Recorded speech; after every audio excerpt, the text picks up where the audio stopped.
manok, bossing, no? Nanunuot talaga sa buto yung lasa. Salamat. Kasi kung di dahil sa'yo, ay hindi ako makakakain ng ganitong pagkain, bossing. Basta, ituloy mo lang ang pagiging tapat sa akin at palagi kang makakakain ng mga ganyan. Pero kapag tinraidor mo ko, nako, alam mo na kung ano mangyayari sa'yo. Edwin, mabuti na lamang at dumating ka na. Nandito na mga aswang. Oras na para ipakita mo sa lahat na kahit hindi ikaw si Edward, ay kaya mo pa rin maging tagapagtanggol ng ating baryo.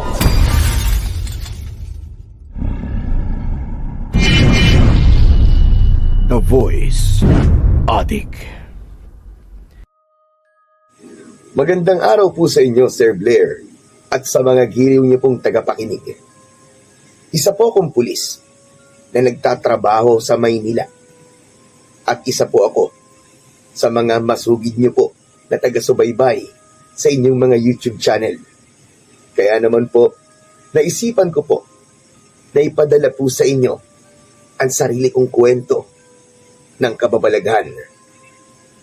Sa karanasan po na ibabahagi ko, ay masasabi ko po na hindi ko inakala na ang isang pagpapanggap ay siyang magiging daan para makita ko ang totoong kahulugan ng pagiging isang bayani. Itago niyo na lang po ako sa pangalan na Edwin. At ito ang aking kwento. Mag-isa na lang ako sa buhay. Dahil binatilyo pa lamang ako nung mamatay ang aking mga magulang nang dahil sa pag-atake ng mga aswang sa baryo kung saan ako lumaki. Meron akong kakambal na ang pangalan ay Edward. Nang mamatay ang mga magulang namin, ay inaya ko siya na umalis sa aming baryo dahil hindi na kami roon ligtas dahil sa mga aswang. Pero nang panahon na yon, ay nagsasanay na siya para maging isang manunugis. Kaya tumutol siya sa gusto ko. Kahit mag-isa ko, ay itinuloy ko ang aking plano. Umalis ako at nagtungo sa Maynila. Akala ko ay magiging madali ang buhay ko kapag nakaalis ako sa aming baryo. Pero doon ako nagkamali.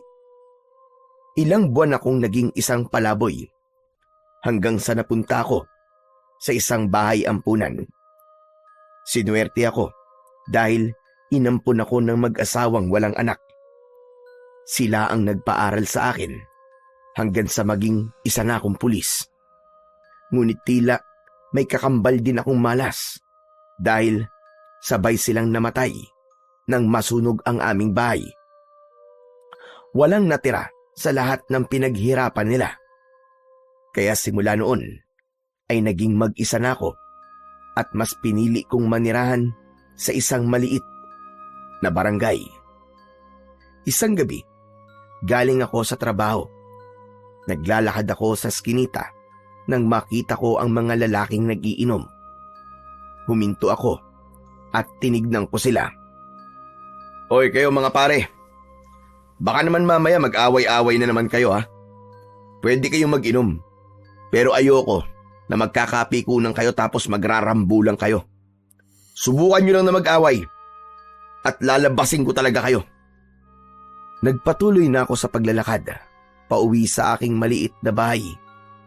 Isang lalaki ang sumalubong sa akin. Maliit siya at payat ang pangangatawan. Uy, bossing Edwin. Magandang gabi. Grabe. Mukhang stress na stress ka na naman ah.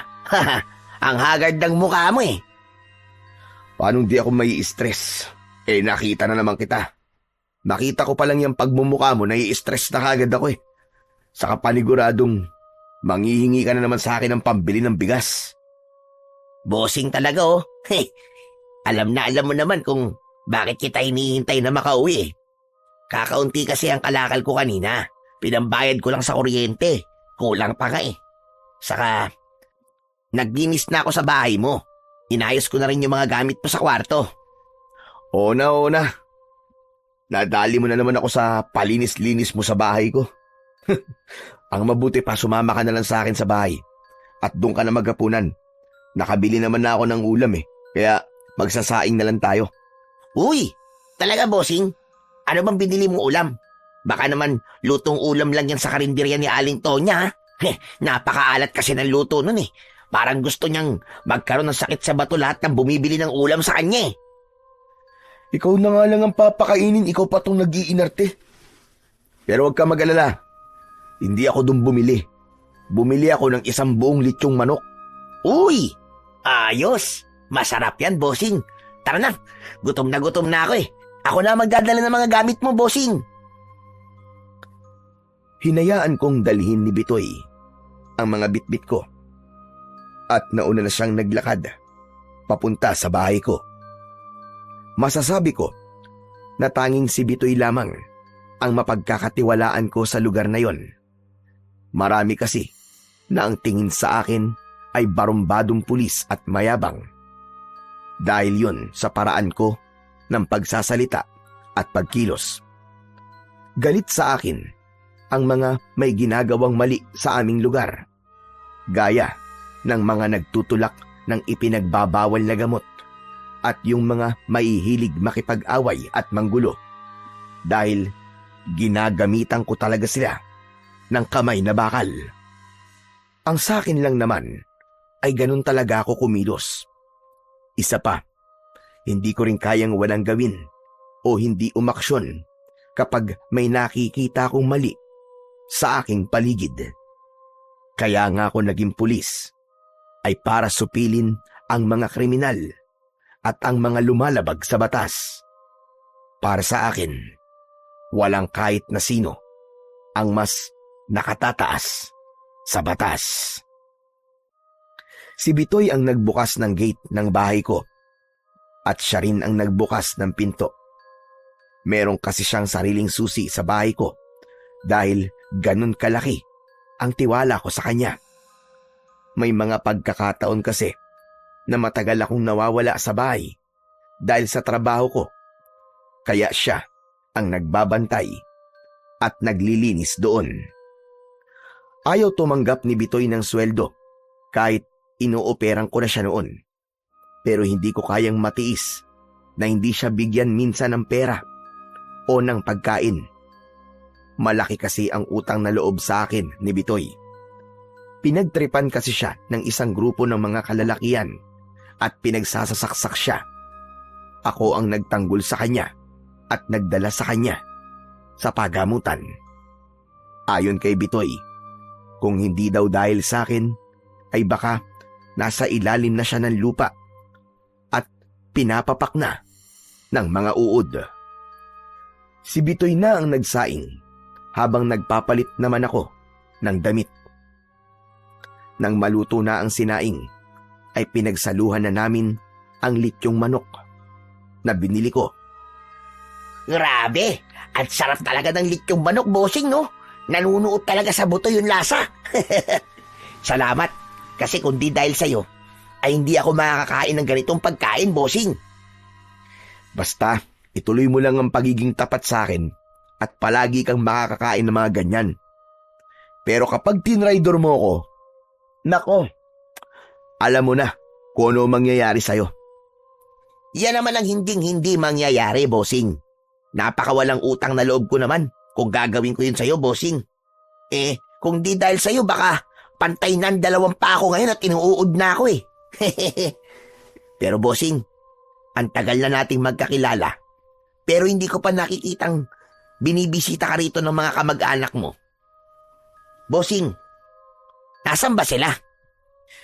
Patay na ang mga magulang ko, Bitoy. Namatay sila dahil... Dahil ano, bossing? Basta, namatay na sila. Parehas pala tayo. Wala na rin kasi akong mga magulang Yung mga kapatid ko naman, hindi ko na alam kung nasang lupalop. Watak-watak kasi kami. Kumbaga, nakakalat kami sa iba't ibang parte ng Pilipinas. Kapatid bossing, meron ka ba? Sandali akong natigilan sa tanong na yun sa akin ni Bitoy. Naalala ko kasi ang kakambal kong si Edward. Hindi ko kasi akalain na magkakahiwalay kami ng kambal ko. Mula pagkabata hanggang sa nagbinata ay magkasama kami. Marami din talaga ang nalilito sa aming dalawa dahil talaga naman na magkamukhang magkamukha kami. Kung meron nga lang makapagbibigay ng hustisya sa salitang pinagbiyak na buga, kami na yon ng kakambal kong si Edward. Bossing, may problema ba? Bakit bigla kang tumahimik nang tanungin kita kung may kapatid ka? Meron akong kapatid, Bitoy. 2 lang kami. Ang totoo niyan, kakambal ko siya. Wow! Ang astig naman ng bossing. Hindi ko akalain na meron ka palang kakambal, bossing ha. Alam mo, pangarap ko rin na magkaroon ng kakambal eh. Kaya lang, wala sa lahi namin ng kambal. Kaya, wala akong magagawa. Talagang ginusto mo pang magkaroon ng kakambal, ha? Ano na lang ang mangyayari sa mundo kapag may 2 tao na nabubuhay na may ganyang muka? Pambihira ka naman, oo. Aray ko. Ang sakit mo naman magsalita, bossing. Teka, nasa na pala yung kakambal mo, bossing? Naroon siya sa probinsya namin. Gaya ko ay tagapagtanggol din siya roon. Ibig sabihin, parehas kayong pulis, bossing? Hindi. Ibang klaseng tagapagtanggol ang kakambal ko. Mas mahirap ang ginagawa niya kumpara sa ginagawa ko. Ano? Ibig sabihin, literal na tagapagtanggol? Yung parang superhero, bossing, ganun ba? Pwede bang wag ka ng maraming tanong? Kumain ka na lang dyan. Hindi ako makasubo ng maayos nang dahil sa kadaldalan mo eh. Grabe. Ang sungit mo naman, bossing. Nagtatanong lang naman eh. Hindi ko na sinagot ang sinabing yun ni Bitoy at nagpatuloy na ako sa pagkain. Pero hindi ko na nagawang alisin sa utak ko si Edward. Bigla ko na itanong sa aking sarili kung kumusta na kaya siya o kung naging ganap na ba siyang manunugis sa aming baryo. Pangarap niya kasi talaga ang maging manunugis dahil sa pagkakapatay ng mga aswang sa aming mga magulang. Nangako siya na gagawin niya ang lahat para maging tagapagtanggol ng aming baryo laban sa mga aswang. Ayaw na kasi niyang may iba pang mawawalan ng mahal nila sa buhay nang dahil sa mga pesteng aswang. Bigla akong nalungkot nang mapagtanto ko na mahigit 10 taon na kaming hindi nagkikita ng kakambal kong si Edward. Na-curious tuloy ako kung ano na ang nangyayari sa kanya at kung meron na ba siyang sariling pamilya. Kinabukasan ng umaga, gaya ng nakasanayan ko, ay maaga akong nagising. Naligo ako at kumain ng almusal. Sanay akong kumain mag-isa. Pero minsan ay naiisip ko rin kung ano kaya ang pakiramdam na meron akong palaging kasamang kumain. Sa totoo lang, hindi ko pa naiisip na magkaroon ng sariling pamilya. Natatakot kasi ako na baka madamay sila sa gulo ng buhay ko. Sa dami kasi ng mga binangga kong grupo ng sindikato, ay marami ang galit sa akin. Alam ko na naghihintay lang sila ng tamang pagkakataon para itumba ko. Pero hindi ako natatakot sa kanila dahil alam kong kasama yon sa aking trabaho. Ang importante ay ginagawa ko ng maayos ang aking trabaho.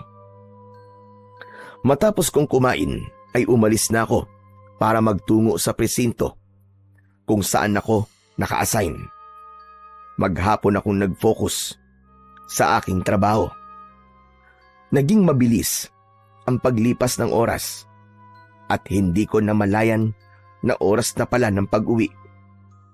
Pagdating ko sa barangay kung saan ako nakatira, ay bumili muna ako ng ulam para hindi na ako magluto pag-uwi ko. Hindi na rin ako nagulat nang salubungin ako ni Bitoy nang malapit na ako sa bahay. Aba, mukhang bumili ka na naman ng ulam, bossing ah. At mukhang makikikain ka na naman sa bahay ko. Hindi no, kumain na ako kanina, bossing eh. Pero, pwede naman. Kung aalukin mo ko. Oo na, sumama ka na sa akin at kumain ka na ulit doon. Ay, oo nga pala, bossing. Meron palang pumunta sa bahay mo na matandang lalaki, hinahanap ka. Nung napadaan kasi ako kanina umaga sa bahay mo, ay may napansin akong matandang lalaki na nakatayo sa labas ng bahay mo. Kaya yun, nilapitan ko.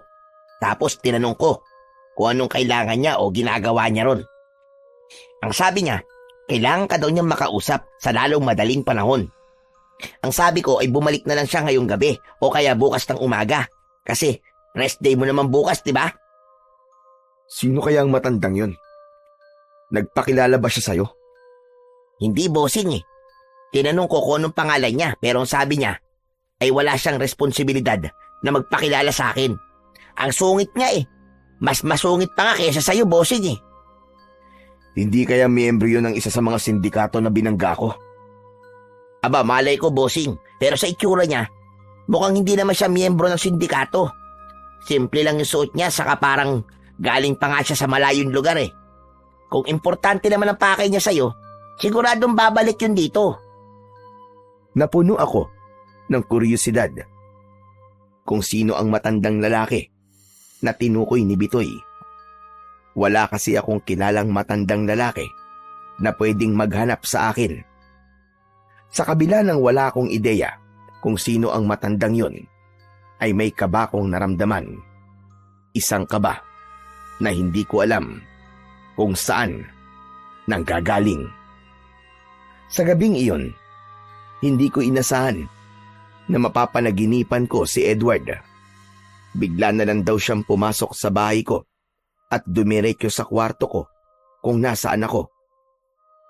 Nakangiti siya sa akin. Maaliwalas ang kanyang muka. Sinabi niya sa akin na umuwi na ako sa aming baryo. Tinanong ko kung bakit at ang sabi niya, umuwi na ako roon bago mahuli ang lahat. Doon na naputol ang panaginip ko. Nagtaka ako kung bakit ko napanaginipan ang kakambal ko. Simula kasi nang umalis ako sa baryo namin, ay hindi ko siya napanaginipan kahit isang beses. Nang gabing yun lang yun nangyari. Kinaumagahan, wala akong balak na gumising ng maaga dahil araw yun ng aking pahinga. Wala akong ibang gustong gawin kundi ang maghapong humiga sa aking kama. Kapag kasi araw ng pahinga ay talagang sinusulit ko yun. Minsan lang kasi akong makapagpahinga, kaya ibinibigay ko ang araw na yun para sa sarili ko na makapagpahinga ng maayos. Pero habang nakahiga ako, ay nakarinig ako ng magkakasunod na pagkatok sa pinto ng aking bahay. Napaungot ako. Ay, ano ba yan? Sino ba yun? Hindi ba niya alam na nagpapahinga ako? Bala ka nga dyan. Hindi ako bumangon. Inisip ko na kung hindi ako tatayo, ay mapapagod din yung kumakatok, tapos ay aalis din siya. Pero lumipas ang ilang minuto na hindi pa rin tumitigil ang kumakatok. Sumasakit na ang ulo ko dahil sa ingay.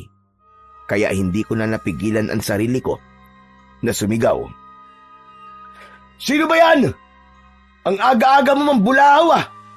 Nagpapahinga yung tao eh. Ngunit wala akong narinig na sagot. Bagkus ay patuloy pa rin ang sunod-sunod na pagkatok. Anak nang, umanda ka talaga sa akin. Ipapakita ko sa'yo kung paano magalit ang pulis na naistorbo sa pagpapahinga. Napilitan akong bumangon. Mabigat ang mga hakbang na lumabas ako ng kwarto. Naiiritang binuksan ko ang pinto at handa na sana akong bulyawan ang taong nasa labas. Pero umurong ang dila ko nang malaman ko na isang matandang lalaki ang naroon. Kumunot ang noo ko dahil pamilyar sa akin ang mukha niya. pero hindi ko maalala kung saan ko siya nakita. Seryosong nakatitig sa akin ang matanda na para bang naghihintay siya na maalala ko kung sino siya hanggang sa tuluyang ko nang naalala kung sino ang matandang yon. Teka, Mang Turing? Ikaw na ba yan? Mabuti naman. At naalala mo pa ako, Edwin. Hindi ko nga po kayo kagad nakilala eh. Mas tumanda po kasi ang itsura nyo. Ikaw din naman. Napakalaki na rin ng pinagbago mo. May 10 taon na rin po kasi nung huli tayong magkita. Mang Turing, ano po bang ginagawa nyo rito? Baka naman, pwede mo muna akong papasukin bago ko sabihin sa iyo ang totoong dahilan kung ano ang sadya ko rito. Sige ho. Pasok po kayo. Nilakihan ko ang pagkakabukas ng pinto. Pinaupo ko si Mang Turing sa sala. Nagtimpla ko ng 2 tasa ng kape at iniabot ko sa kanya ang isa. Mang Turing, ikaw po ba yung sinabi ng kaibigan ko na matandang lalaki na nasa harapan itong bahay ko kahapon? Sino? Yung lalaki bang mukhang bisugo? Kung siya tinutukoy mo, ay ako nga ang matandang yon. Hindi ko sinabi sa kanya ang pakay ko kasi mukhang hindi siya mapagkakatiwalaan. Si Bitoy po yun. Mabait po yun, Mang Turing. Teka. Ano ho ba talaga ang sadya nyo rito sa akin? Humigop muna si Mang Turing ng kape. At mas lalong naging seryoso ang mukha niya. Bigla akong kinabahan. Nagkaroon ako ng hinala na hindi ko magugustuhan ang sasabihin niya. May dala akong masamang balita.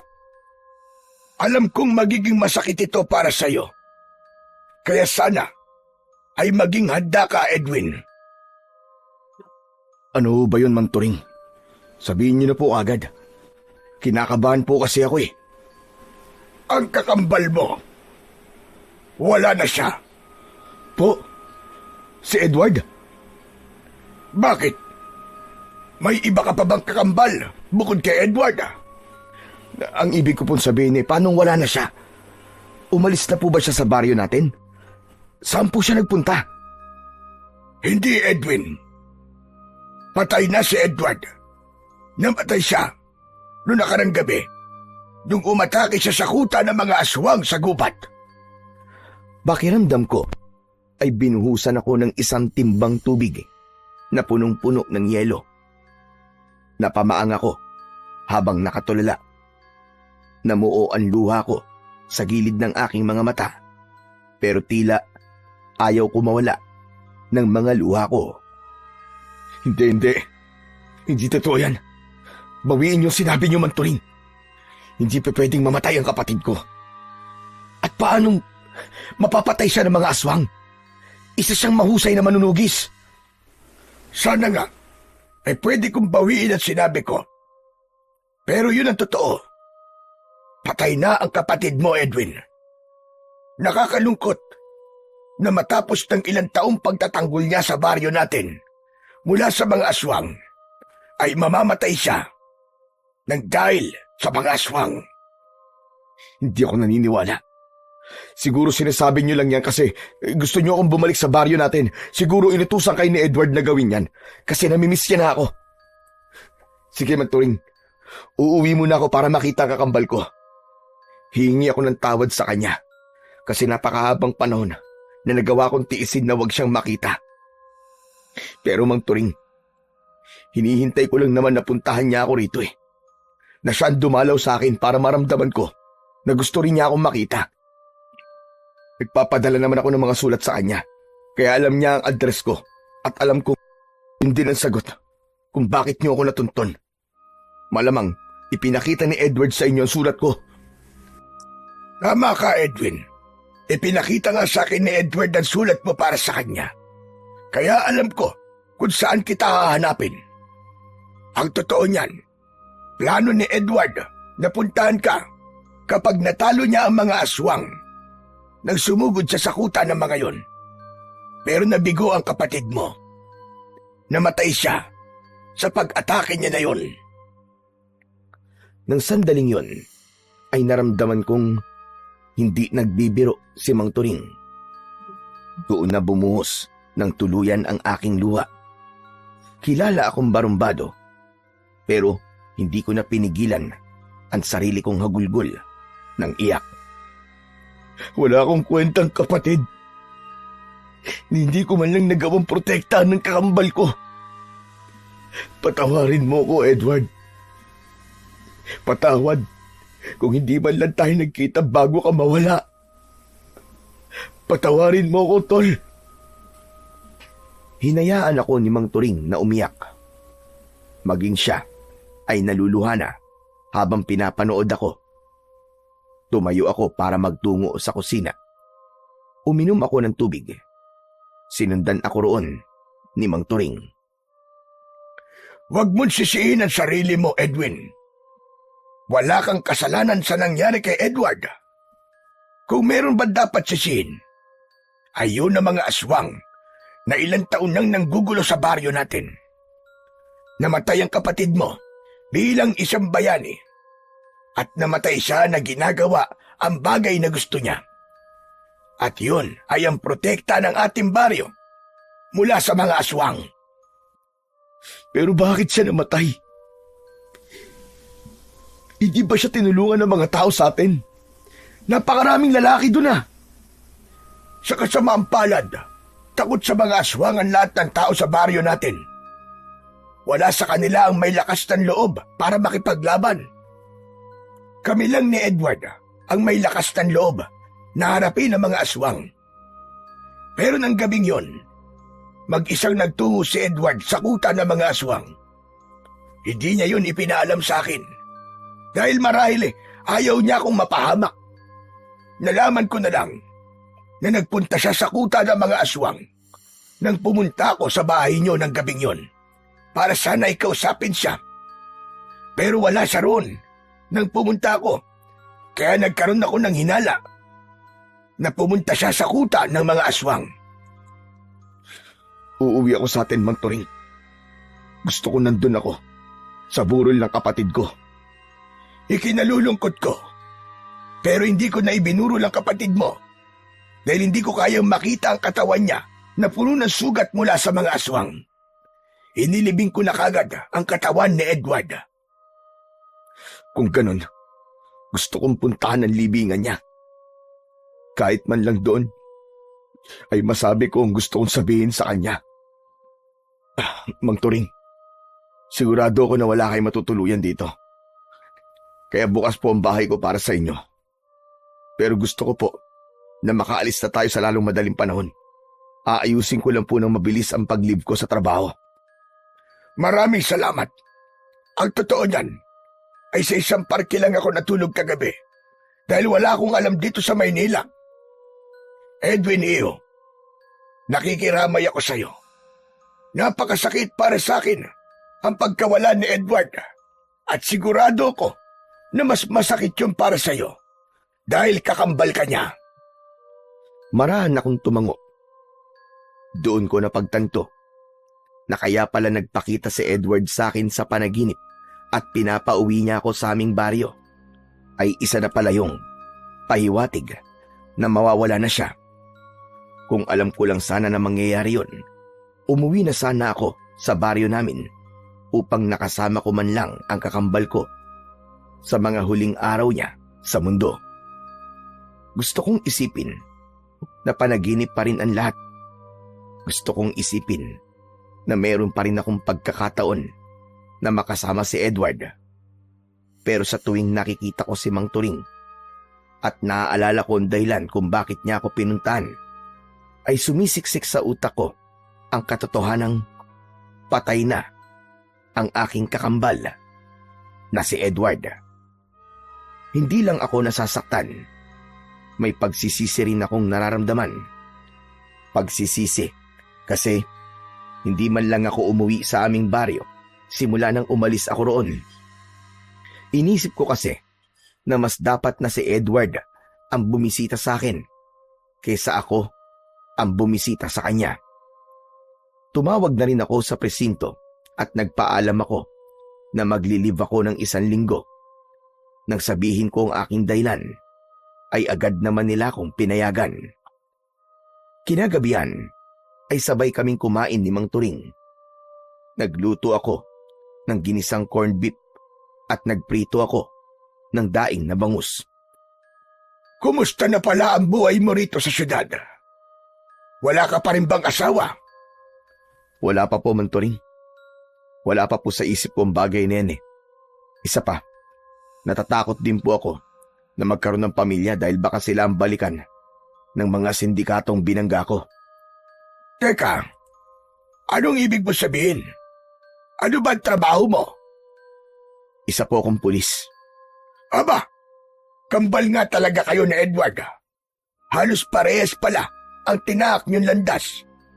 Pareho kayong tagapagtanggol ng mga walang kalaban-laban. Yun nga lang, mga kriminal ang nilalabanan mo.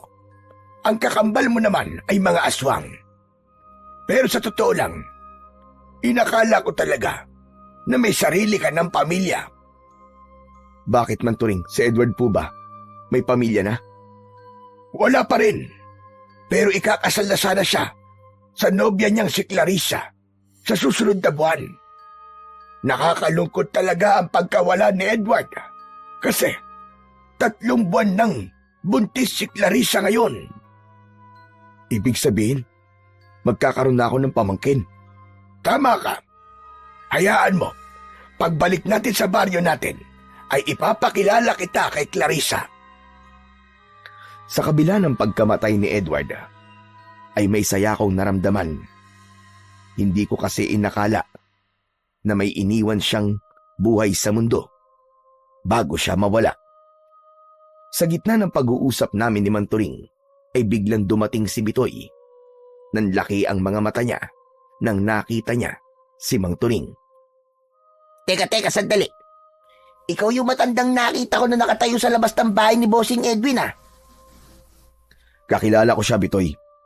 Siya si Mang Turing. Nakatira siya sa baryo kung saan ako lumaki. Mang Turing, siya nga ho pala si Bitoy. Kaibigan ko po siya dito. Mukha lang po siyang hindi mapagkakatiwalaan pero mabait po yan. Teka, Bitoy, ano bang ginagawa mo rito? Para ka naman bago ng bago, Bossing. Siyempre, makikikain ako. Uy, wow! May corned beef. Paborito ko yan, ah. Kumuha ng pinggan at kubyertos si Bitoy. Umupo na siya at sumandok na siya ng kanin. Oo nga pala, Bitoy. Alis ako mamayang madaling araw, ah. Kasama kong uuwi si Mang Turing sa baryo namin. Ikaw na muna ang bahala rito sa bahay ko. Parang biglaan naman yata ang pag-uwi mo ron, Bossing. Namatay kasi yung kakambal ko eh. Kailangan kong umuwi para kahit papano, mabisita ko man lang ang puntod niya. Ganun ba? Congratulations sa'yo, Bossing.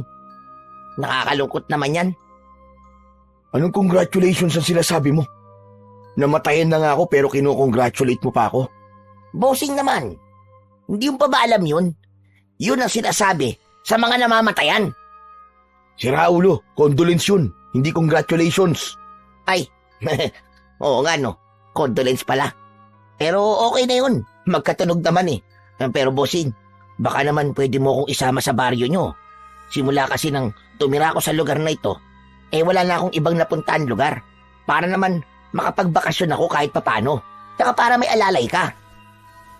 Kung sasama ka sa akin, sino magbabantay nitong bahay ko? Di, ipapatingin-tingin natin kay Alimberta. Mabait naman yun, di ba? Sige na nga, sasama na kita. Nakakaawa ka naman pala kasi hindi ka nakakaalis sa lugar na to. Ayos! Kaya idol na idol kita, Bossing eh. Hindi ka lang pogi. Mabait ka pa. Naisip ko na walang magiging problema kahit isama ko si Bitoy sa baryo namin. Wala kasi akong planong magtagal doon. Ang plano ko, sa sandaling mapuntahan ko ang libingan ni Edward at makilala ko si Clarissa na nagdadala ng anak ng kakambal ko, ay aalis na rin ako roon.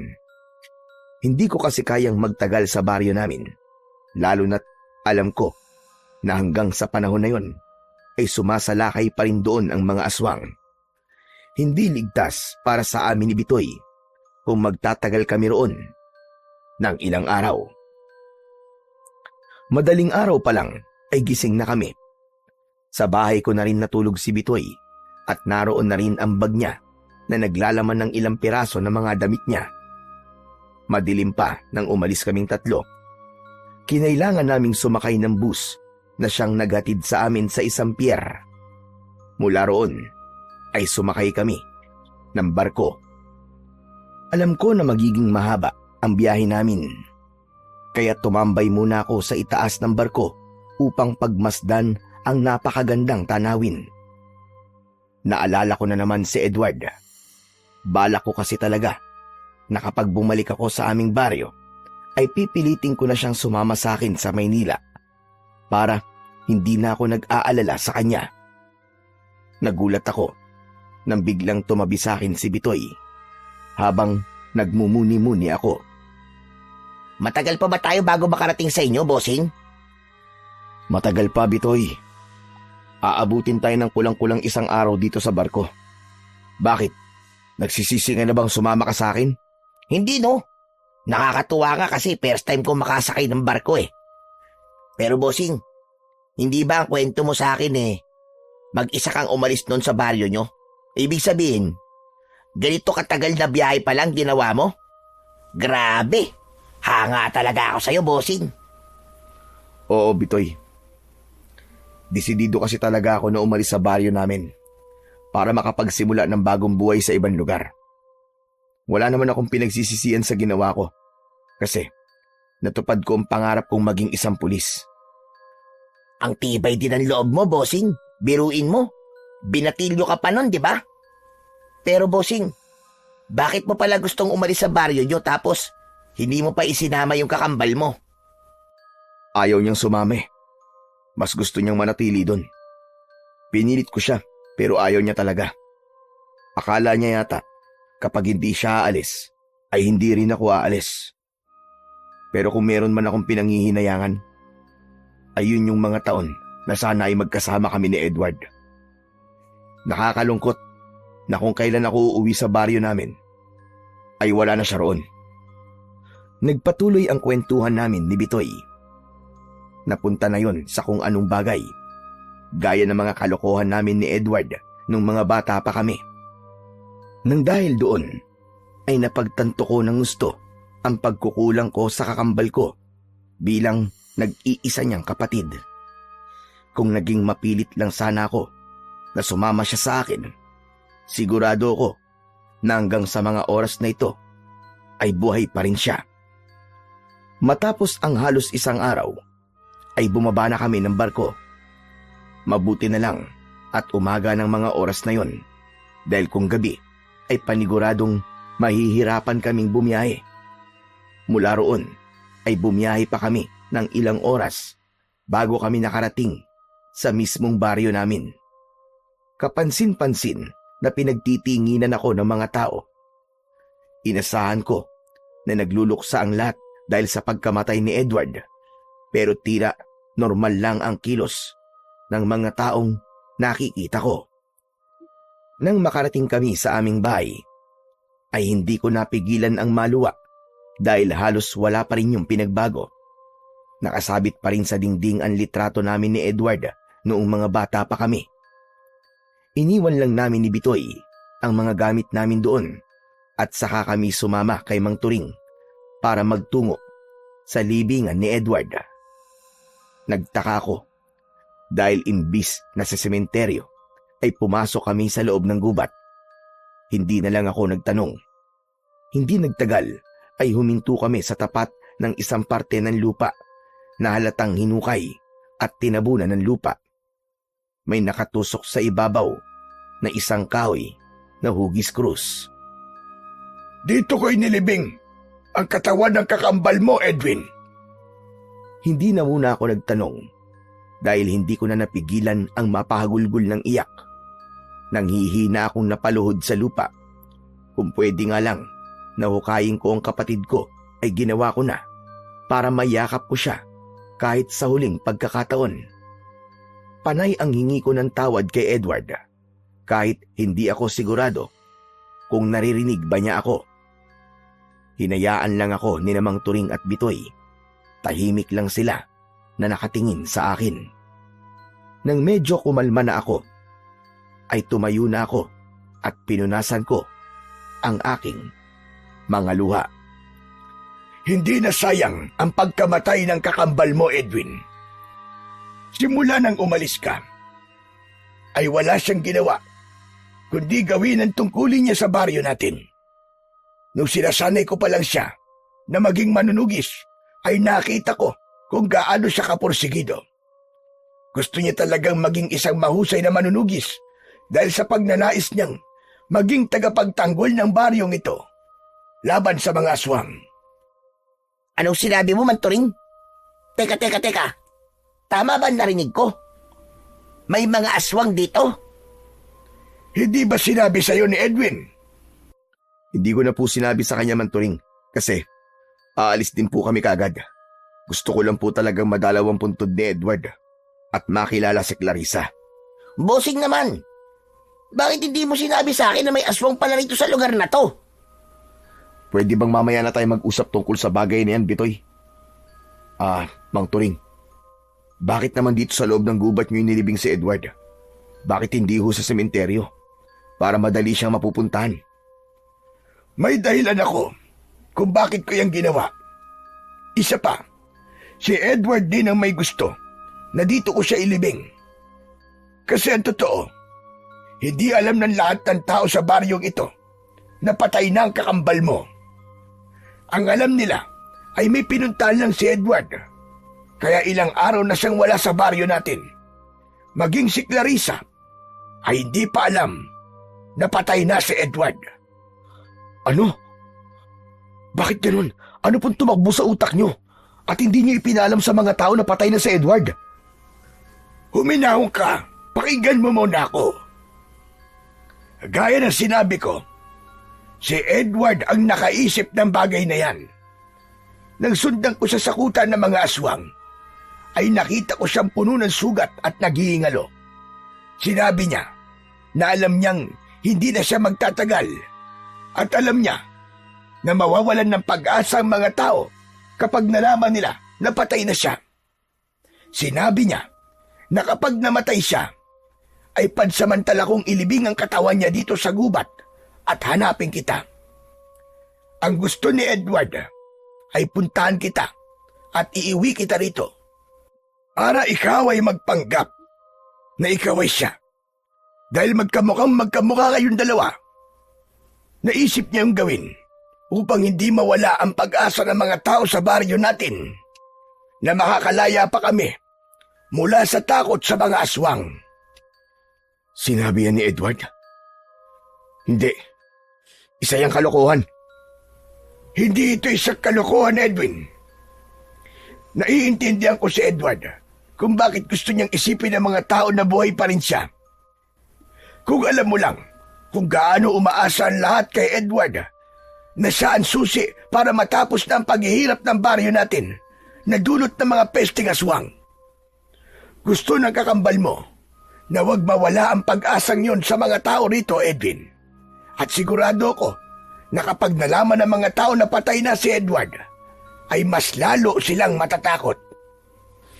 At anong mangyayari kapag pumayag ako sa gusto ni Edward? Magpapanggap ako na siya. Pero anong mangyayari? Wala. Hindi mauubos sa mga aswang kasi hindi naman ako si Edward. Hindi ako isang manunugis at hindi ako marunong makipaglaban sa mga aswang. Hindi lang yun ang nais ni Edward na gawin mo. Gusto rin niyang ipagpatuloy mo at tapusin mo ang laban na kanyang sinimulan. Hiniling sa akin ni Edward bago siya mawala na sabihin ko sa iyo na ikaw rin ang tumapo sa pakikipaglaban sa mga aswang. At kapag nagtagumpay kang gawin yon, ay saka lang natin sasabihin sa mga tao na wala na siya. Ano? Pati pakikipaglaban sa mga aswang ipapagawa niya sa akin? Ano naman pong alam ko sa pakikipaglaban sa mga aswang? Mga kriminal lang ang kaya ko. Pero kung aswang na, ibang usapan na yun. Kaya nga ako nandito para tulungan ka. Ako ang magtuturo sa iyo ng mga dapat mong malaman. Isa pa, ibinigay sa akin ng kakambal mo ang kanyang agimat na magagamit mo sa pakikipaglaban sa mga aswang. Hindi. Ayoko man, Turing. Hindi ako pumapayag. Nandito lang ako para puntahan ng personal ang libingan ng kakambal ko. Yun lang ang gagawin ko. Wala nang iba. At hindi na rin ako magpapakita kay Clarissa. At baka isipin pa niya na ako ang boyfriend niya. Pero Edwin, yun ang gustong mangyari ng kakambal mo. Hindi mo man lang ba kayang tuparin ang huling kahilingan ni Edward? Hindi mo ako makukuha sa pangungonsensya mo, Manturing. Hindi ako sasabak sa isang bagay na alam kong hindi ko magagawa ng maayos. Pulis ako. Hindi manunugis. Pasensya na, pero hindi ko po talaga kaya. Maiintindihan naman siguro ako ni Edward sa pagtanggi ko. Muli akong humarap sa puntod ni Edward at sa huling pagkakataon ay nagpaalam na ako sa kanya. Inaya ko na si Bitoy na umalis at nang naglakad ako ay sumunod na sa akin sina Bitoy at Mang Turing. Patuloy sa pangungumbinsi si Mang Turing sa akin pero nagbingi-bingihan ako. Naniniwala ako na nagsasabi ng totoo si Mang Turing pero alam ko ang kakayahan at kapasidad ko. Hindi ako kagaya ni Edward na binatilyo pa lamang ay sinanay na para maging isang mahusay na manunugis. Isa pa, hindi ko rin kayang manloko ng mga tao at paniwalain sila na ako si Edward para lang hindi mawala ang pag-asa nila na may tsansa pang makalaya ang baryong yun mula sa pagsalakay ng mga aswang. Bossing. Totoo ba talaga yung mga pinag-usapan niyo ni Mang Turing? May mga aswang talaga na sumasalakay sa baryong to? Narinig mo naman siguro mga pinag-usapan namin kanina, di ba? Kailangan ko pa bang magpaliwanag sa'yo? Medyo gets ko naman, bossing. Medyo hindi lang ako makapaniwala sa aswang-aswang na yan. Kasi sa Maynila ako lumaki. Wala namang kasing aswang dun eh. Mukhang aswang meron. Totoo mga aswang, Bitoy. Alam kong mahirap paniwalaan. Lalo na sa mga kagaya mong lumaki sa syudad. Pero maniwala ka, totoo talaga sila. Mga aswang ang pumatay sa mga magulang ko para sa kaalaman mo. Kung ganun, bossing, kailangan na pala nating umalis dito. Hindi tayo pwede magtagal dito at baka abutan pa tayo ng pagsalakay ng mga aswang. Ganyan na nga ang gagawin natin. Uuwi lang tayo sa bahay namin para kunin ang mga gamit natin tapos babalik na tayo sa Maynila. Nagpatuloy ako sa mabilis na paglalakad. Nang nakalabas na kami ng gubat at nasa mismong baryo na kami, ay muli akong pinagtinginan ng mga tao. Yumuko ako dahil alam kong iniisip nila na ako si Edward. Nang nakarating na kami sa bahay ko, ay napahinto ako dahil may isang babae ang nakatayo sa labas ng bahay. Maganda siya, morena at balingkinitan ang pangangatawan. Mahaba ang buhok niya na may natural na malalaking kulot. Nagliwanag ang mukha ng babae pagkakita niya sa akin. Ngumiti siya, sabay takbo palapit sa akin. Nagulat ako nang bigla niya akong niyakap ng mahigpit. Nang kumalas siya sa pagkakayakap sa akin, ay muli siyang ngumiti. Nang sabihin sa akin ng mga tao na bumalik ka na, ay pinuntahan kita rito. Kaya lang, wala ka nang dumating ako kaya hinintay na kita. Bakit naman ganyan ang reaksyon mo? Parang hindi ka masaya na makita ako ah. Hindi mo ba ako na-miss? May gitsang araw din tayo hindi nagkita. Clarissa? Oo, ako nga, bakit? Nakalimutan mo na ba kung sino ko? Ay, Clarissa, pagod kasi ang si Edward sa biyahe. Hindi ba sabi ko sa'yo, ay nagpunta siya sa isang ermitanyo na nakatira sa malayong lugar dahil kailangan niya ng mga bagong kaalaman sa pakikipaglaban sa mga aswang. Kumusta naman ang lakad mo, Edward? Mukhang pagod na pagod ka nga. Pasensya ka na kung pinuntahan kagad kita rito. Saka, gusto ko lang talagang sabihin sa'yo. Nasabi ni Aling Kuring ay delikado ang pagbubuntis ko. Kaya may mga halamang gamot siyang sinabi na kailangan kong inumin para mas maging makapit ang anak natin. Ayos lang, walang problema. Gusto rin naman kitang makita kagad kaya masaya ako na nandito ka, Clarissa. Sana naman may magandang nangyari sa lakad mo. Hindi ba na huling pag-uusap natin ay sinabi mo na baka puntiryahin ako ng mga aswang kasi buntis ako. Pero sigurado ka ba talaga doon? Sa sinabi mo na dito muna ako titira sa bahay mo para mabantayan mo ako? Ano? Magkasama tayong titira sa bahay ko? Sinabi ko yun? Oo, nakalimutan mo na ba? Clarissa, pwede bang saka mo na kausapin si Edward? Pagod pa kasi talaga siya. Kaya kung mapapansin mo, ay wala pa siya sa kanyang sarili. Kaya nga man, Turing. Sige, babalik na lang ako bukas. Nang nakaalis na si Clarissa, ay saka lang ako pumasok sa bahay ko. Sinundan ako ni Bitoy at Mang Turing. Nagpalakad-lakad ako dahil hindi ako mapakali. Hindi ko kasi akalain na sa iilang oras pa lang ako na bumalik sa aming baryo ay napakarami na kagad nangyari. Nakita mo naman siguro, Edwin. Hindi nahalata ni Clarissa na hindi ka si Edward. Kasi nga, talagang magkamukha kayo. Kaya kung papayag ka sa sinabi ni Edward, ay hindi ka mahihirapan na magpanggap. Sabihin na po nating madali lang na magpanggap na ako si Edward. Pero yung makikipaglaban po ako sa mga aswang, yun po ang hindi ko kayang gawin. Maniwala ka sa akin. Kaya mo ring gawin ang ginagawa ng kapatid mo. Gaya ng sinabi ko kanina, ay ako ang magtuturo sa iyo ng mga kailangan mong malaman. Pero nagbago na ba ang isip mo? Pumapayag ka ba na magpanggap bilang si Edward? Sige. Pumapayag na ako. Nag-aalala kasi ako sa pamangking ko na dinadala ni Clarissa. Ba kung anong gawin sa kanila ng mga aswang. Hindi naman ako papayag na pinatay na nga nila ang kapatid ko tapos pati pamangking ko na hindi pa ipinapanganak ay papatayin rin nila. Diyos ko, maraming salamat at pumayag ka na. Hindi mo alam kung gaano ako kasaya, Edwin. Pero kapag nabuking tayo ng mga tao, ikaw ang kailangan magpaliwanag sa kanila. Ikaw ang haharap sa kanila dahil plano nyo to ng kakambal ko. Huwag kang mag-alala, Edwin. Sigurado ko na hindi nila malalaman na hindi ikaw si Edward. Kahit nga si Clarissa na madalas nang kasama ni Edward ay hindi nakahalata. Basta, maging malumanay lang ang iyong pagsasalita at iwasan mo muna ang pagiging mayabang kumilos. Kilala mo naman siguro si Edward. Mainahon yung magsalita at gumalaw.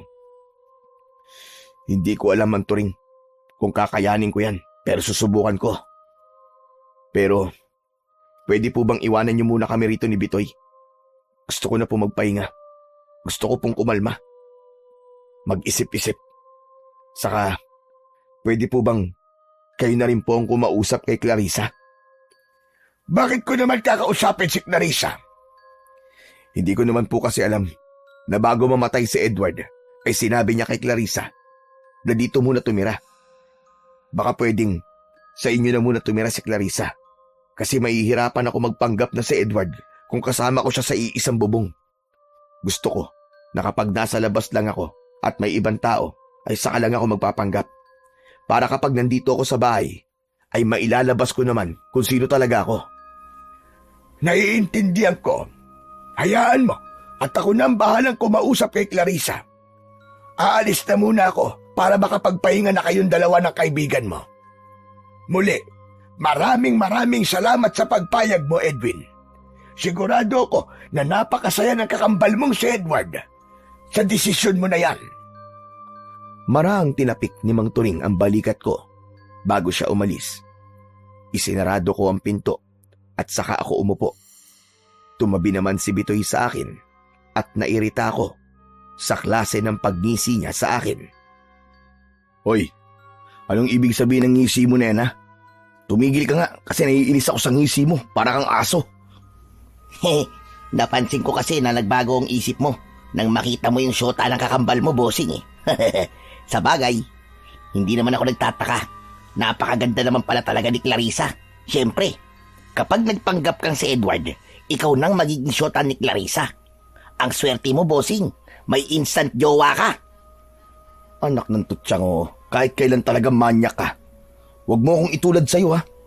Hindi ako pumayag sa gusto ni Edward at Mang Turing dahil maganda si Clarissa. Pumayag ako kasi gusto kong protektahan ng pamangking ko. Saka naisip ko na tama si Mang Turing. Huling kahilingan yun ng kakambal ko. Kaya dapat ay tuparin ko yun. Para kahit man lang sa bagay na to, ay makabawi ako sa kanya. Pero bossing, ipapaalala ko lang sa'yo na kailangan mong makipaglaban sa mga aswang. Sigurado ka bang kayang-kaya mo yon? Hindi ko alam, Bitoy. Pero kailangan kong kayanin. Kailangan kong tapusin ang laban na sinimulan ni Edward. Bakit kasi hindi pa siya sumama sa akin noon nang umalis ako dito eh? E di sana, wala akong ganitong problema ngayon. Kaya dapat, maubos ko na ang mga aswang na yon para makabalik na ako sa normal kong buhay. Kaya nga, bossing eh. Pero naisip ko lang na napakahalaga pala talaga ng kapatid mo sa baryo nyo, no? Biruin mo, itinuturing siyang bayani rito. Si Mang Turing na rin mismong nagsabi na kapag nalaman ng mga tao na patay na ang kakambal mo, mawawalan sila ng pag-asa na makalaya sa takot nila sa mga aswang. Ibig sabihin, ganong kalakas ang kakambal mo sa mga tao rito. Natigilan ako sa sinabing yun ni Bitoy at may mga bagay akong napagtanto. Noon kasi ay iniisip kong isang kabaliwan ang kagustuhan ni Edward na maging isang manunugis. Para sa akin ay hindi praktikal na magpakabayani ka para sa isang buong baryo na puro pasasalamat lamang ang matatanggap mo. Iba kasi yun sa pagiging pulis. Ako kasi, kahit isinusugal ko ang buhay ko, ay may natatanggap naman akong sahod. Pero nang dahil sa sinabi ni Bitoy, napagtanto ko kung bakit ninais ni Edward na maging isang manunugis. At yun ay upang maging simbolo ng pag-asa sa baryo namin. At sigurado ko na natupad niya ang bagay na yun. Nang sumunod na araw, ay agad naming inumpisa ni Mang Turing ang aming pagsasanay. Isinagawa namin yon sa likod ng bahay. Habang si Bitoy naman ay pinapanood kami habang kumakain ng chichirya na parabang nanonood siya ng pelikula sa sinihan. Lumapit si Mang Turing sa akin at inabot niya sa akin ang 2 itak. Kakaiba ang hawakan nun dahil may mga nakaukit doon na mga simbolo na wala akong ideya kung ano ang ibig sabihin. Ano yan, Mang Turing? Bakit niyo sa akin ibinibigay ang mga itak na yan? Dahil ito, ang mga sandata na ginamit noon ni Edward sa pakikipaglaban sa mga aswang. Kaya ang mga ito rin ang gagamitin mo. Nagpapatawa po ba kayo? Pulis ako. Baril po ang ginagamit ko at hindi itak. Pero hindi na ikaw ngayon si Edwin. Habang nandito ka sa baryo natin, ay ikaw muna si Edward. Kailangan mo matutunan kung paano siya makipaglaban sa mga aswang. Paniguradong magtataka ang mga tao kapag nakita nila na baril ang ginagamit mo sa pakikipaglaban.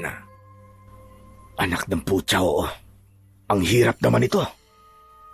Kung hindi ko lang mahal ang kapatid ko at ang pamangking ko, hindi ko to gagawin eh. Yan din ang isa sa gusto kong magbago sa'yo. Sana ay gawin mo to, hindi lang dahil sa mga mahal mo sa buhay, kundi para rin sa mga taong walang kalaban-laban. Ganyan mag-isip noon si Edward. Kaya naging mabilis ang lahat para maging isa siyang mahusay na manunugis. Oo na. Ang dami niyo pa sinasabi. Wala naman pala akong pagpipilian eh, kundi gamitin ang itak na to ni Edward. Akin na nga yan, para makapagsimula na tayo. Nang iabot sa akin ni Mang Turing ang itak, ay may kakaiba kong naramdaman. Tila may mga maliliit na boltahe ng kuryente ang biglang gumapang sa aking kamay, papunta sa lahat ng parte ng aking katawan. Sigurado ko na nagmula yon sa itak. Sandali lang, Manturing. Ang sabi nyo ay merong ginagamit na agimat si Edward, tama ba? Nasaan po yun? Mas maganda siguro kung turuan nyo na rin akong gamitin yon para maging mabilis tayo rito. Ang agimat na yon ay hawak mo na. Ang itak na yan ay naglalaman ng agimat na kayang gawing malakas at maliksi ang kung sino mang hahawak niyan at gagamit niyan laban sa mga aswang. Pero kung meron itong agimat o kapangyarihan, bakit nagawang patayin ng mga aswang ang kapatid ko? Yan din ang ipinagtataka ko.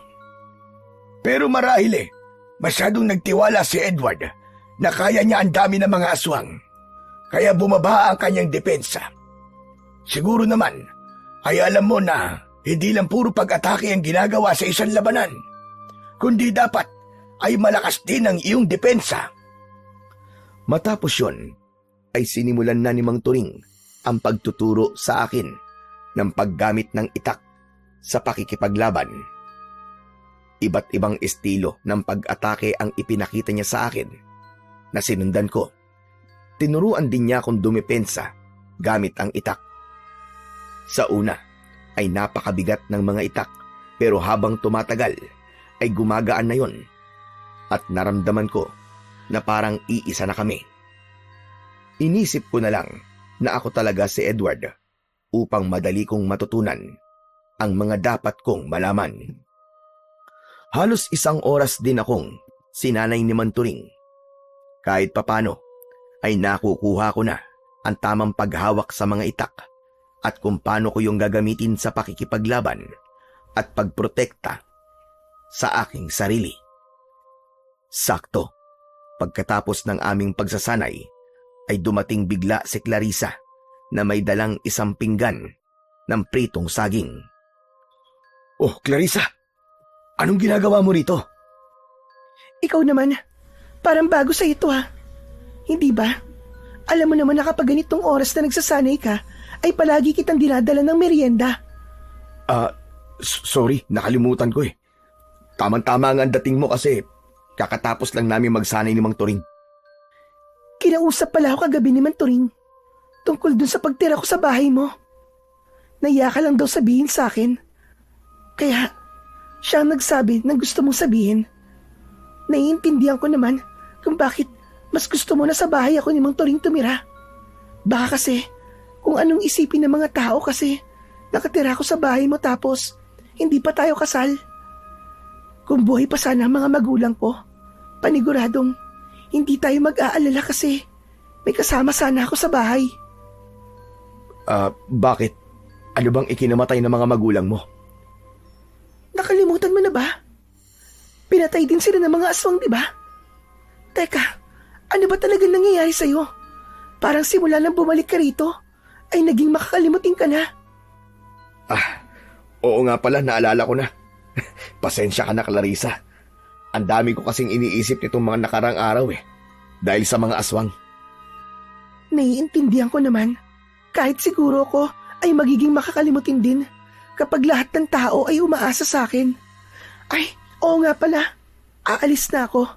Ihahanda ko pa kasi ang mga gamit ko para makalipat na ako sa bahay ni Manturing. Dinala ko lang talaga itong pagkain sa inyo.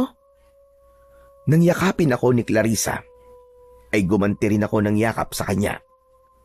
Pinanlakihan ko ng mga mata si Bitoy dahil kulang na lang ay mangisay siya sa sobrang kilig. Hindi na nagtagal doon si Clarissa at umalis na siya. Isang malalim na paghinga ang pinakawalan ko. Pakiramdam ko ay mas napagod ako sa pagpapanggap ko na ako si Edward sa harap ni Clarissa kesa sa pagsasanay namin ni Mang Turing. Humarap ako kay Mang Turing at napailing ako. Mang Turing, napakahirap talaga ng pinapagawa niyo to sa akin. Para akong artista na gumaganap sa karakter na wala akong ideya kung anong klaseng tao siya. Matagal akong nawala rito sa baryo, kaya hindi ko alam kung paano magsalita at kumilos ang kakambal ko. Sa tingin ko naman ay maganda ang ginawa mo.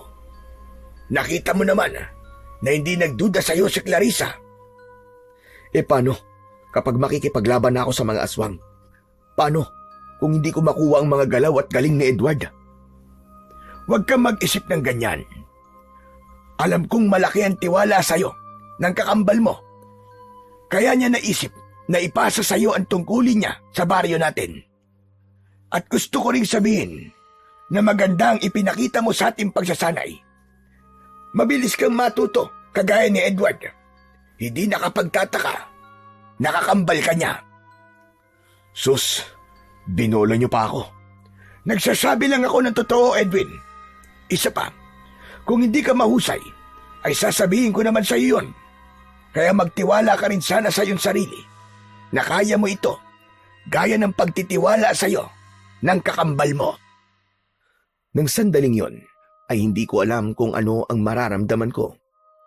Hindi ko alam kung matutuwa ba ako sa mga bagong kaalaman na nalalaman ko o matatakot ako dahil hindi ako sigurado kung magtatagumpay ba ako sa misyon kong talunin ang mga aswang sa baryong yon. Pero isang bagay lang ang naging sigurado ko at yun ay ang hindi pala madali ang ginagawa ng kapatid ko bilang isang manunugis. Kung mahirap ang maging pulis, ay mas mahirap pala ang maging kagaya ni Edward. At ramdam na ramdam ko na kagad yun, kahit pagsasanay pa lamang ang ginagawa ko. Nang mga sumunod na araw, ay nagpatuloy ako sa pagsasanay upang mas makuha ko na ang galaw ng kapatid ko pagdating sa pakikipaglaban sa mga aswang. Napakalaki ng naitutulong ni Mang Turing sa akin para mas maging mahusay ako at matutunan ko ang mga dapat kong malaman. Hanggang isang araw, pinatawag ako ng aming kapitan upang magsalita sa plaza sa harap ng mga tao. Iyon ay upang ipaalam ko sa kanila kung ano ang plano ko. Ayon kay Mang Turing, ay ginagawa talaga yun ni Edward ng isang beses sa isang buwan upang mas maramdaman ng mga tao ang pag-asa na darating ang panahon na matatapos na ang dilubyo sa aming baryo.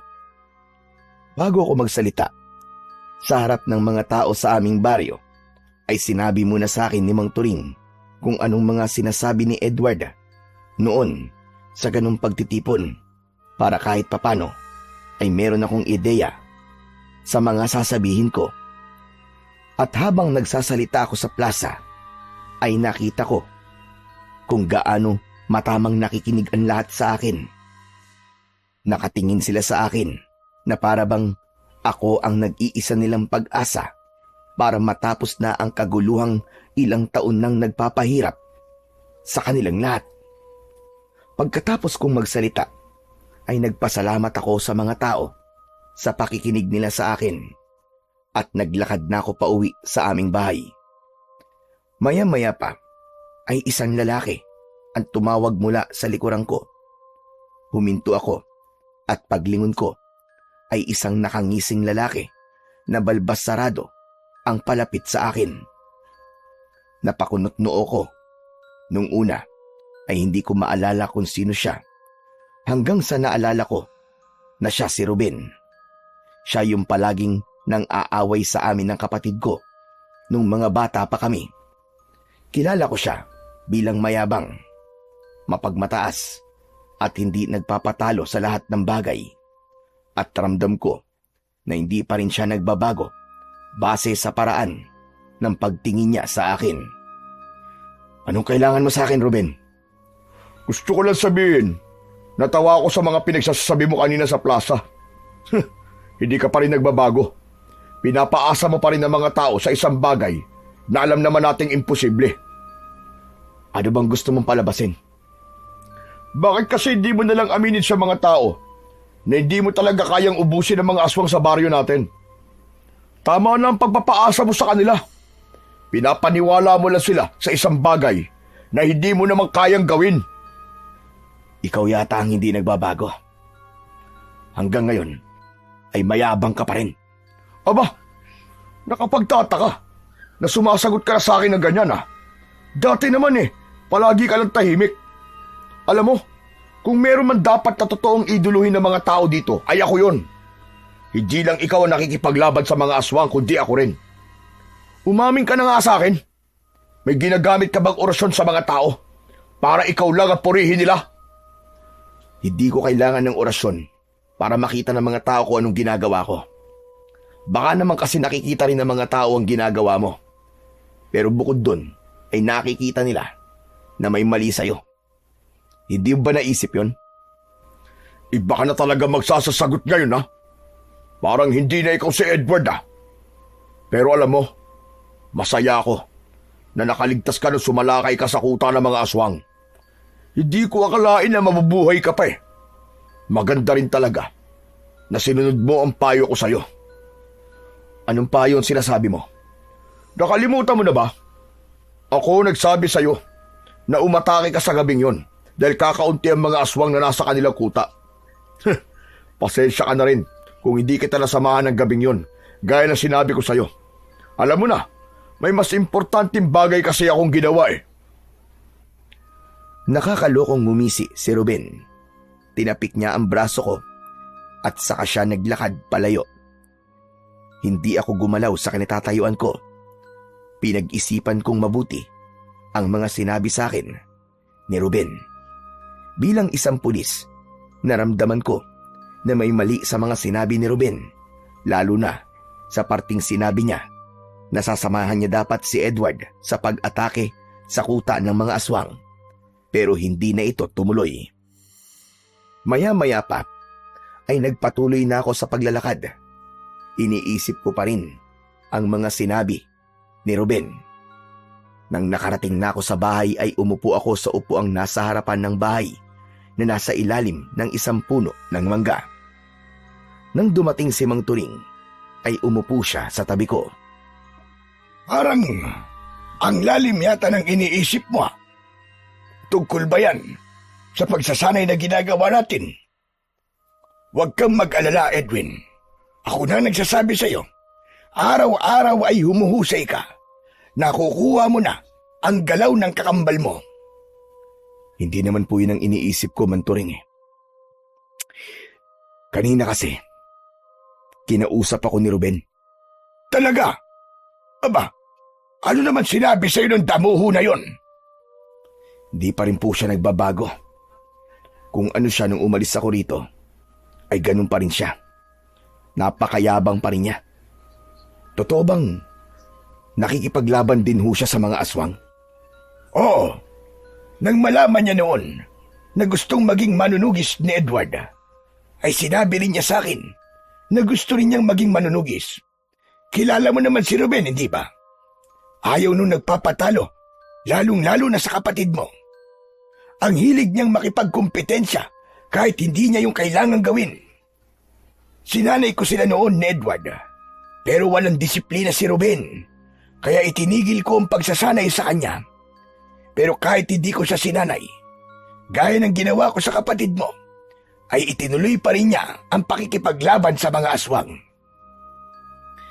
Pero alam niyo po ba, na si Ruben palang nagsabi kay Edward na sumalakay sa kuta ng mga aswang nung gabing namatay siya. Yung kasi ang sinabi sa akin ni Ruben kanina. Ang sabi pa niya, magkasama sana sila ni Edward sa pagsalakay doon. Pero hindi nakasama si Ruben kasi meron siyang ginawang ibang bagay. Sinabi yun ni Ruben? Aba, hindi ko alam ang tungkol sa bagay na yan. Hindi ko alam na magkasama pala sana silang dalawa sa pagsalakay sa kuta ng mga aswang sa gabi na yun. Hindi po ba nakakaduda ang bagay na yun, Mang Turing? Pakiramdam ko, pinagplanuhan ang pagkamatay ni Edward at may kinalaman doon ang hayop na si Ruben. Pulis ka nga talaga. Pero kilala ko si Ruben. Kahit mayabang yon, ay wala sa pagkatao niya ang gagawa ng paraan para mapahamak sa ganung paraan si Edward. Oo, ang tingin niya sa kakambal mo ay katunggali. Pero sa tingin ko naman, ay hindi aabot sa ganung bagay si Ruben. Ayokong alisin ang duda ko kay Ruben. Babantayan ko pa rin siya. Kung may kinalaman nga siya sa pagkamatay ng kakambal ko, sisiguraduhin ko na magbabayad siya. Kung gusto mong gawin yan ay hindi kita pipigilan. Pero sana ay mas bigyan mo ng atensyon ng iyong pagsasanay, lalo na't wala tayong ideya kung kailan sasalakay ang mga aswang. Huwag po kayong mag-alala, Mang Turing. Ginagawa ko naman po ang lahat para maging handa ako kung sakaling sumalakay ng mga aswang dito sa baryo. Gagawin ko po ang lahat para walang magginala na hindi ako si Edward. Yan ang gusto kong marinig mula sa iyo. Maraming salamat talaga, Edwin. Alam kong mahirap para sa iyo ang ginagawa mo ito. Ginagawa ko po ito bilang ito ang huling-hiling ng kakambal ko. At gaya ng sinabi niyo, ginagawa ko rin po ito para sa lahat ng taong nakatira sa baryo natin. Nakangiti akong tinanguan ni Mang Turing. Hindi nagtagal ay nagsimula na kaming magsanay. Inalis ko muna sa isip ko ang tungkol sa mga sinabi ni Ruben dahil alam ko na hindi yun makakatulong sa ginagawa naming pagsasanay ni Mang Turing. Nang matapos kaming magsanay ni Mang Turing, ay sandali akong nagpahinga. Nang makabawi na ako ng lakas, ay naisipan kong magtungo sa libingan ng aking kakambal. Mag-isa akong pumasok sa gubat. Sa aking paglalakad, ay may nakita kong ligaw na bulaklak na tumubo malapit sa isang malaking bato.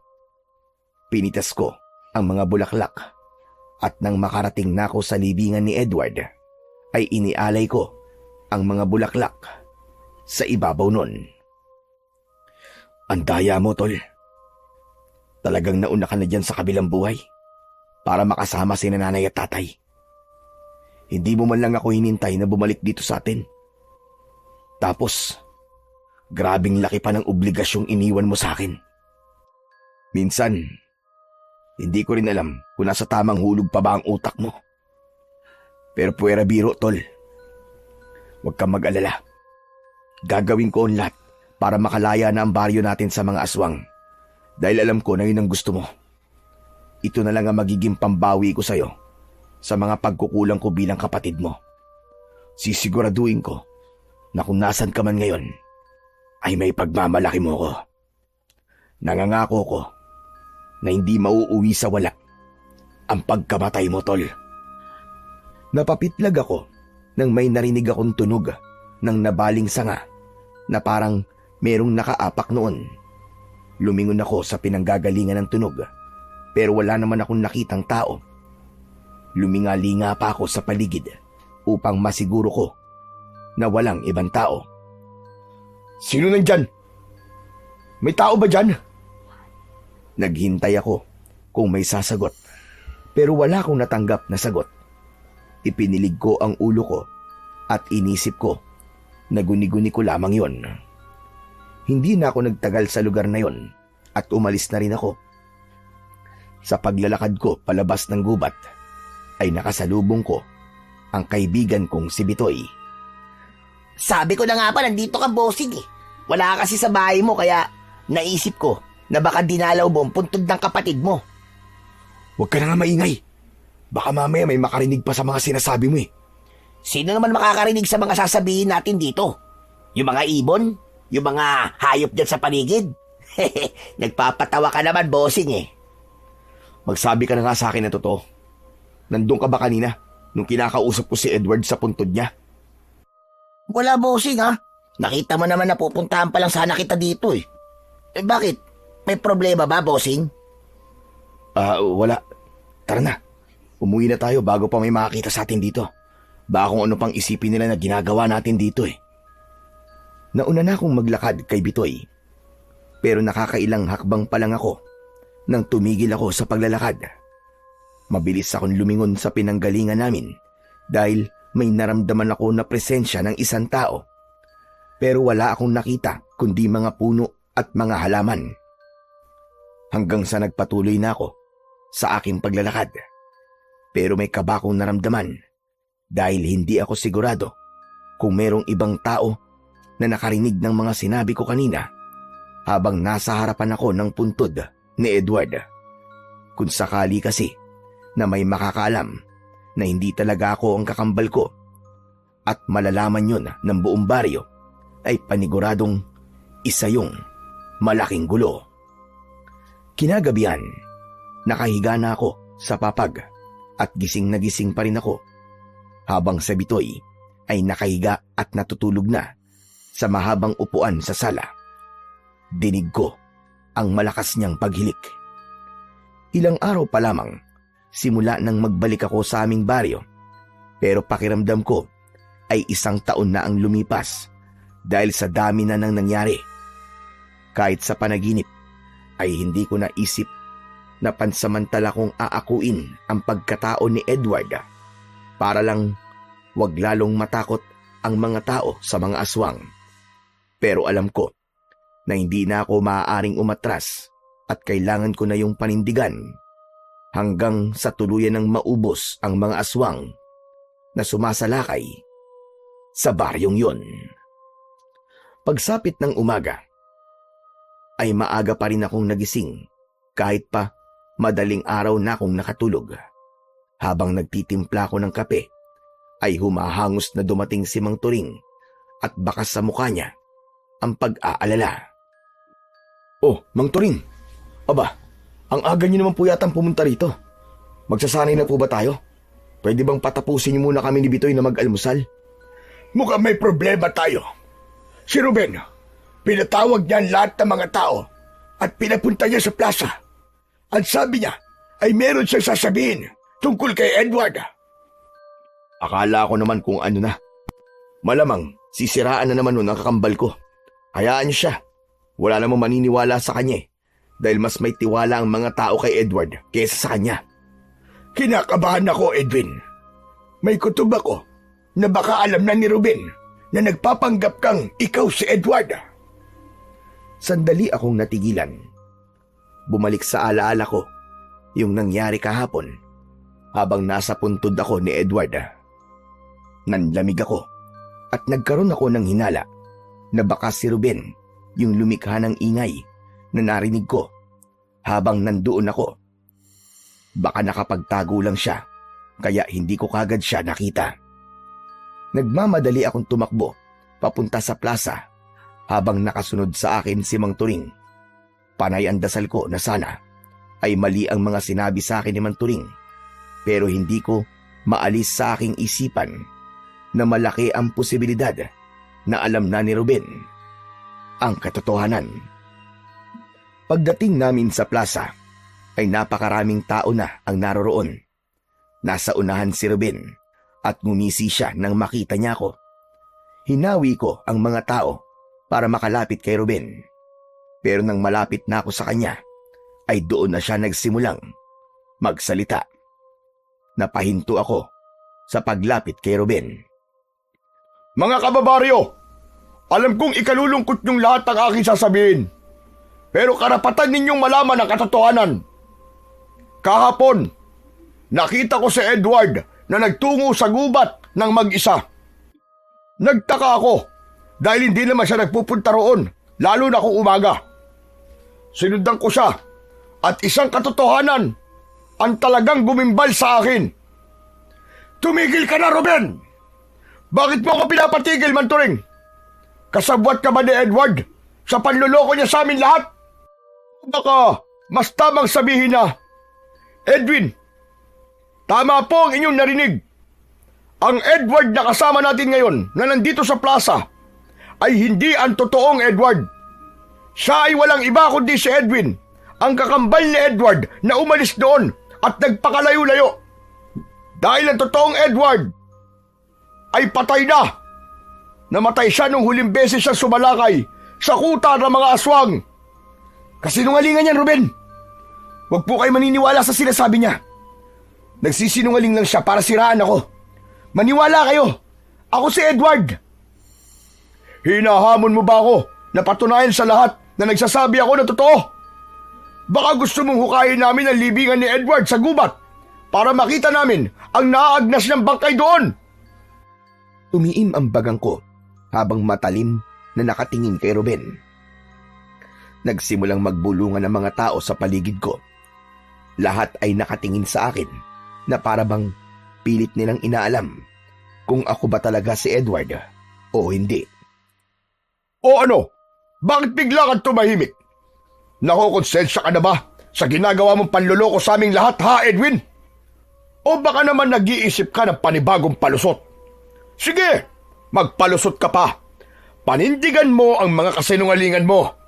Kung itatanggi mo pa rin ang katotohanan at palalabasin mo na ako sinungaling, ay mas mabuti pang hukay na namin ngayon ang libingan ni Edward para magkaalaman na. Tama na. Hindi ako papayag na gawin niyo yan. Huwag niyong babastusin ang libingan ng kakambal ko. Mga kababayan, narinig niyo naman po siguro sinabi ni Edwin. Sa bibig niya na rin mismo nang galing na patay na talaga si Edward at nagpapanggap siya bilang si Edward. Malamang, sabik din sa pagiging sikat itong si Edwin kaya ninakaw niya ang katauhan ng kakambal niya. Kung niloloko tayo noon ni Edward na kaya niyang ubusin ang mga aswang, ay mas niloloko tayo ngayon ng Edwin na to dahil wala naman siyang kakayahan na makipaglaban sa mga aswang. Hindi totoo yan. Oo, nagpanggap akong ako ang kakambal kong si Edward dahil yun ang huling habilin niya kay Manturing bago siya namatay. Maganda ang layunin ng kapatid ko kung bakit gusto niyang gawin ko yun. Ayaw niyang mawala ang pag-asa ng mga tao rito na makakalaya pa kayo sa takot sa mga aswang. Alam niya na siya lang ang inaasahan ng lahat pagdating sa pakikipaglaban sa mga aswang. Kahit ano sabihin mo, ay wala nang maniniwala sa'yo.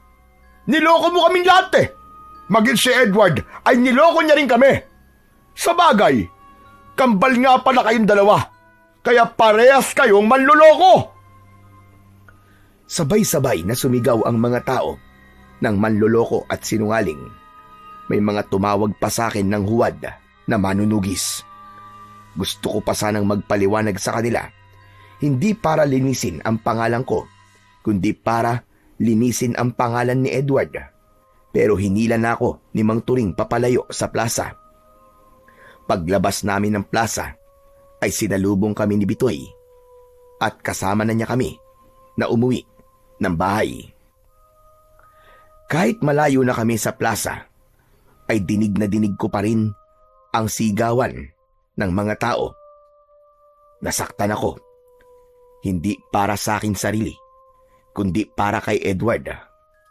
Pakiramdam ko kasi ay sinira ko ang maganda niyang reputasyon sa baryong yun na alam kong inalagaan niya ng napakahabang panahon.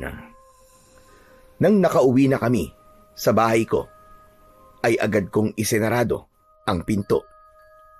Nagpalakad-lakad ako at nag-isip ako kung ano na ang sunod naming gagawin.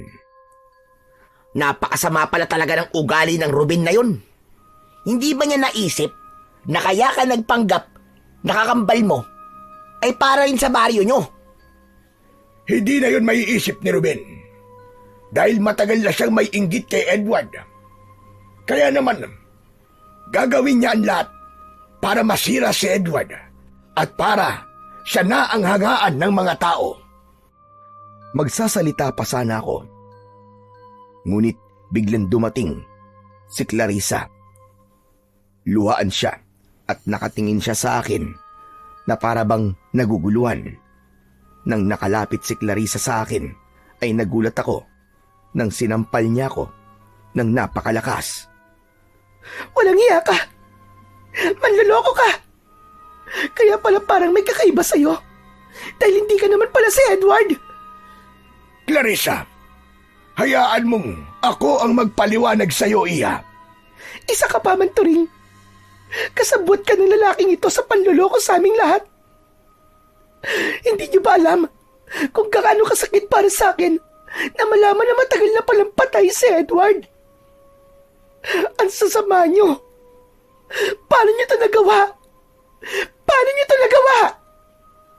Dahil yun ang gustong gawin ni Edward, Clarissa. Gusto niya na ituloy ko na simulan niya.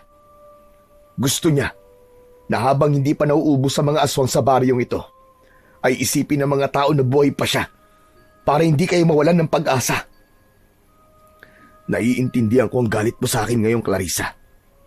Pero sana, Unawain mo rin kung bakit ito ginusto ng kakambal ko. Dalhin niyo ako sa libingan ni Edward. Ngayon din. Sinamahan namin si Clarissa sa puntod ni Edward. Doon ay mas lalong tumindi ang pag-iyak ni Clarissa. Hinayaan lang namin siya na ilabas ang lahat ng kanyang emosyon dahil mas makakabuti yun sa kanya. Matagal bago kumalma si Clarissa at medyo nag-alala na ako sa kanya dahil buntis siya. Sa awa ng Diyos ay kumalma na siya makalipas ang ilang sandali. Humarap siya sa amin habang namumugto ang kanyang mga mata. Naniniwala ako sa mga sinabi niyo. Pasensya na kayo sa mga nasabi ko kanina. Dahil nadala lang ako ng aking emosyon. Hindi lang kasi ako makapaniwala nang malaman kong matagal na palang patay si Edward. Naiintindihan ka namin, Clarissa. Pero wag ka naman sanang magalit kay Edwin. Dahil si Edward ang may ideya na magpanggap si Edwin na nobyo mo. Kapag handa ka ng makinig, ay sasabihin ko sa iyo ang lahat ng detalye. Handa na po akong makinig. Kaya sabihin niyo na po sa akin ang mga kailangan kong malaman. Lalo na kung paano po namatay si Edward.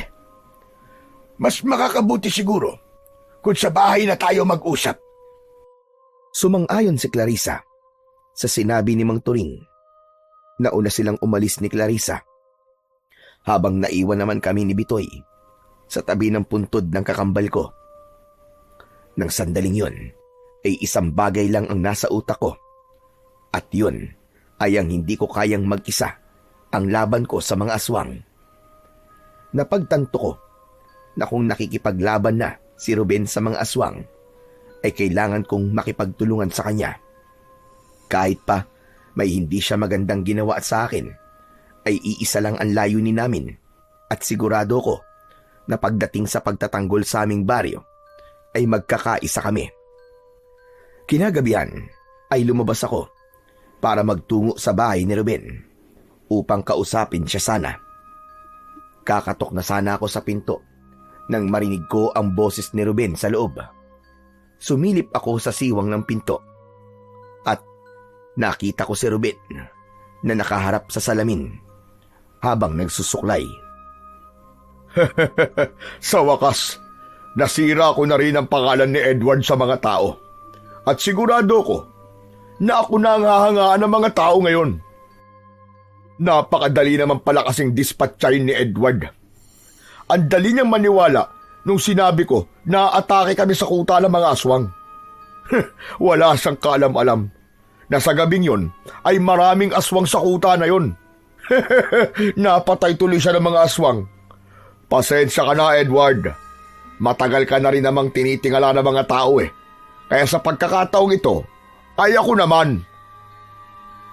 Mariin kong naikuyom ang aking mga kamay sa aking narinig. Sa sobrang galit ko, ay malakas kong sinipa ang pinto at nang nagibayon, ay dire-diretso akong pumasok. Nagulat si Ruben nang sakaling ko siya. Hayop kang demonyo ka! Sinasabi ko na nga ba eh, may kinalaman ka sa pagkamatay ng kakambal ko. Papatayin din kita, hayop ka! Hindi ako makahinga. Tama na! Tama na, Edwin! Maawa ka! Maawa? Bakit ikaw ba? Naawa ka ba sa kapatid kong demonyo ka? Ang dapat sa kagaya mo, hindi na binubuhay! Paigpit ng paigpit ang pagkakasakal ko kay Ruben. Nagdilim na ng gusto ang paningin ko dahil sa sobrang galit na nararamdaman ko. Ngunit pinakawalan ko si Ruben nang marinig ko ang sigawan ng mga tao sa labas. Nagmamadali akong lumabas at nagimbal ako nang makita ko ang mga aswang na sumasalakay sa mga bahay. Nakakatakot ang kanilang mga itsura. Mahaba ang bias nila at matutulis ang kanilang mga kuko. Meron silang matutulis na ngipin na animo ay mga patalim at mga matang pulang-pula. Mabilis akong tumakbo pabalik sa bahay. Inuha ko ang 2 itak at siniksik sa likod ng pantalon ko at isiniksik ko naman ang baril ko sa gilid. Nang lumabas ako ay nakita ko si Manturing na nakikipaglaban na sa mga aswang gamit ang itak. Edwin, mabuti na lamang at dumating ka na. Nandito na mga aswang. Oras na para ipakita mo sa lahat na kahit hindi ikaw si Edward, ay kaya mo pa rin maging tagapagtanggol ng ating baryo. Mabilis akong tumango sa sinabing yun ni Mang Turing. Agad ko kagad siyang tinulungan sa pakikipaglaban sa mga aswang. Ginamit ko ang mga natutunan ko sa kanya sa pagsasanay namin. Inisip ko na kasama namin si Edward sa laban na yon. At inisip ko na ginagawa ko yon para mabigyan na ng tuldok ang takot ng mga tao laban sa mga aswang. Nagtalikuran kami ni Mang Turing nang pinalibutan kami ng mga aswang. Ibinalik ko sa kaluban ang 2 itak at saka ko inilabas ang aking baril. Isa-isa kong pinaputukan ang mga aswang at sinigurado ko na sa ulo ko sila tinatamaan upang masiguro ko ang kanilang kamatayan.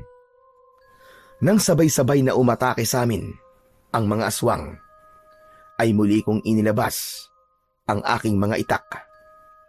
Naramdaman ko ang pagdaloy ng enerhiya ng itak papunta sa aking katawan hanggang sa kahuli-huli ang himaymay ng aking laman. 2 aswang kagad ang sabay kong sinaksak sa kanilang leeg. Lumuhod ako at 2 aswang din ang nilasdas ko ang tiyan at parehas na lumabas ang kanilang mga laman loob at sumambulat ang dugo. Nagpatuloy ang madugong labanan. Ramdam ko na maging si Mang Turing ay walang balak na sumuko kahit alam kong pagod na siya at may katandaan. Punong-puno kami ng determinasyon na tapusin na sa gabing yon ang bangungot na matagal nang bumabalot sa aming baryo. Mas lalo pang lumakas ang loob ko dahil alam ko na kailangan kong patunayan sa lahat ng mga tao na kahit hindi ako ang kakambal kong si Edward, ay kaya ko pa ring maging tagapagtanggol. May mga pagkakataon na nasusugatan ako ng mga aswang. Pero hindi ko yun inintindi. Bagkus, mas lalo ko pang pinaghusay ang aking pakikipaglaban. Hindi ko inalis sa isip ko na nasa tabi ko si Edward at kasabay ko siyang nakikipaglaban sa mga kampon ng kadiliman. Hindi ako makapaniwala nang biglang dumating si Bitoy na may daladala ring itak. Nagsimula na rin siyang tumulong sa pakikipaglaban. Nang makalapit siya sa akin, ay inabot niya ang lalagyan ko ng mga bala. Bitoy, umalis ka na rito! Baka mapano ka pa! Hindi ko kayang panoorin ka na lang, bossing. Maraming beses mo na akong tinulungan, kaya dapat lang kitang tulungan sa pagkakataong ito. Patay na akong patay! Anak nang, ang tigas talaga ng ulo mo. Bala ka na nga sa buhay mo. Pero salamat. Huwag ka mamamatay, ha. Pag namatay ka, papatayin kita. Nye! Mabilis ko nilagyan ng mga bala ang aking baril. Ginamit ko yon upang barilin ang mga aswang na nasa malayo at hindi abot ng aking itak. Makalipas ang halos 1 oras, ay doon ko lang napansin ang dami ng mga aswang na napatay namin. Nakabulagta ang mga aswang na duguan at puno ng sugat mula sa aming mga itak. Hanggang sa iilang aswang na lamang ang natitirang buhay. Tila nakaramdam na sila ng takot, kaya umatras na sila at tumakbo ng mabilis papalayo.